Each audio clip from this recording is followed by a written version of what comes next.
بسم اللہ الرحمن الرحیم۔ آج 1 اپریل سن 2022 ہے۔ ہمارے معاشرے میں پائی جانے والی برائیوں میں سے ایک برائی اپریل فول کے نام سے منائی جاتی ہے، جو آج 1 اپریل ہی کے دن رسم و رواج کے طور پر منائی جاتی ہے۔ اپریل فول، اس کے اندر لوگوں کو مذاق کر کے بیوقوف بنایا جاتا ہے اور ان کو غلط خبر سنا کر پریشان کیا جاتا ہے۔ جیسے کسی کو فون کر کے کہہ دیا کہ آپ کے بیٹے کا ایکسیڈنٹ ہو گیا اور اس کو فلاں ہسپتال میں داخل کیا گیا ہے، یا آپ کے شوہر کا انتقال ہو گیا ہے، یا آپ کی دکان میں چوری ہو گئی ہے، یا آپ کی گاڑی چوری ہو گئی ہے، یا آپ کے مکان پر اور پلاٹ پر قبضہ ہو گیا ہے۔ اس طرح کی جھوٹی خبریں سنا کر لوگوں کو پریشان کیا جاتا ہے، اور پھر جب حقیقت کھلتی ہے تو اپریل فول کے نام پر مذاق اڑاتے ہیں۔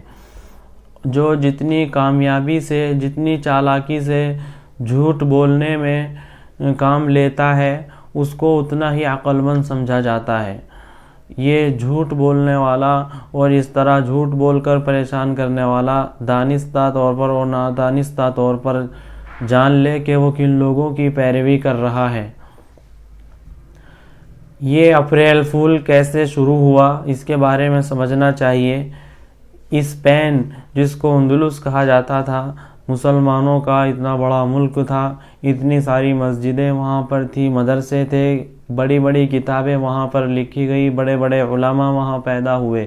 لیکن جب عیسائیوں نے مسلمانوں کے اوپر ظلم کیا اور وہاں پر قبضہ کیا تو مسلمانوں کا اس قدر خون بہایا گیا کہ جب وہ عیسائی اسپین کی گلیوں سے گزرتے تھے تو خون اس قدر بھرا ہوا ہوتا تھا کہ ان کے گھوڑوں کے پاؤں ڈوب جاتے تھے۔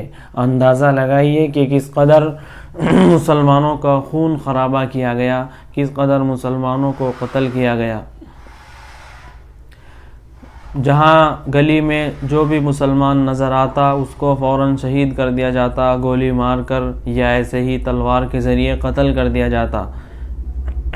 جب مسلمان سب کے سب وہاں سے ختم ہو گئے، قتل کر دیے گئے، ابھی بھی عیسائی حکومت کو، عیسائی ظالموں کو یہ یقین تھا کہ یہاں پر مسلمان اپنی شناخت چھپا کر یا ایسے ہی دوسرے طریقوں سے چھپے ہوئے ہیں اور کہیں کہیں جا کر بس گئے ہیں۔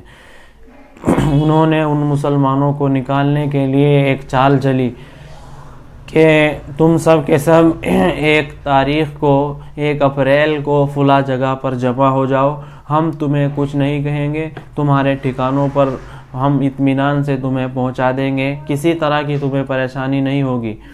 ان کی باتوں میں آ کر مسلمان ایک جگہ جمع ہو گئے، سب اکٹھے ہو گئے، لیکن ان ظالموں نے دھوکے سے ان کو بلایا اور جھوٹی بات کہیں، جھوٹا ان کے ساتھ وعدہ کیا۔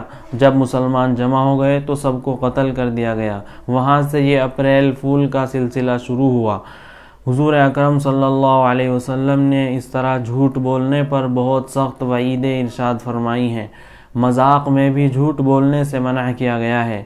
ایک صحابی فرماتے ہیں کہ ہم حضور اکرم صلی اللہ علیہ وسلم کے ساتھ سفر میں تھے تو ایک صحابی کے پاس رسی تھی، وہ دوسرے صحابی کے پاس گئے جو سو رہے تھے اور اس رسی کو اس طرح پھینکا جس طرح سانپ کو پھینکا جاتا ہے۔ وہ سونے والے صحابی ڈر گئے تو حضور اکرم صلی اللہ علیہ وسلم نے فرمایا کہ مذاق میں بھی اس طرح کسی کو ڈرانا جائز نہیں ہے اور مذاق میں بھی جھوٹ بولنا جائز نہیں ہے۔ ایسے ہی ایک حدیث شریف میں ہے کہ ہلاکت اور بربادی ہے اس شخص کے لیے جو ایسی بات کہتا ہے کہ جس سے لوگ خوش ہوں، حالانکہ وہ جھوٹی بات ہوتی ہے، تو ایسے آدمی کے لیے تباہی ہے، تباہی ہے اور تباہی ہے۔ اور ایک آدمی جھوٹ بول رہا ہے، جھوٹ بول کر دوسرے کا مذاق اڑا رہا ہے اور دوسرے کو پریشان کرنے میں لگا ہوا ہے، تو وہ یہ یاد رکھے، من ضحک ضحک، جس پر تم آج ہنس رہے ہو، جس کا مذاق اڑا رہے ہو، کل کو تمہیں بھی اسی طرح مذاق اڑایا جائے گا، تمہارے اوپر بھی اسی طرح ہنسا جائے گا۔ بہت ایسے واقعات ہیں کہ جن سے دل پھٹ جاتا ہے۔ اپریل فول کے دن لوگوں نے دوسرے مسلمانوں کو، دوسرے لوگوں کو اس طرح پریشان کیا کہ ان کا ہارٹ فیل ہوا اور ہارٹ فیل ہونے کی وجہ سے دورہ کھا کر وہیں پر انتقال ہو گیا۔ جیسے کسی کو خبر دی گئی کہ تمہارے باپ کا انتقال ہو گیا ہے، اب وہ اس کو دیکھنے کے لیے، معلومات کرنے کے لیے گیا، اتنا پریشان تھا کہ ہارٹ کے اوپر اثر پڑا اور فوراً وہیں پر گر کر مر گیا، اور باپ بالکل زندہ ہے، اس کو جھوٹی خبر کے ذریعے اتنا پریشان کیا گیا۔ ہمیں مسلمانوں کو چاہیے کہ ان حدیث کے اوپر غور کریں اور یہ سمجھیں کہ یہ ان لوگوں کا اتباع ہے جو مسلمانوں کے ظالم تھے، جنہوں نے مسلمانوں کے اوپر ظلم کیا۔ آج سے توبہ کریں کہ ہم اس کو نہیں منائیں گے۔ اللہ تعالی عمل کی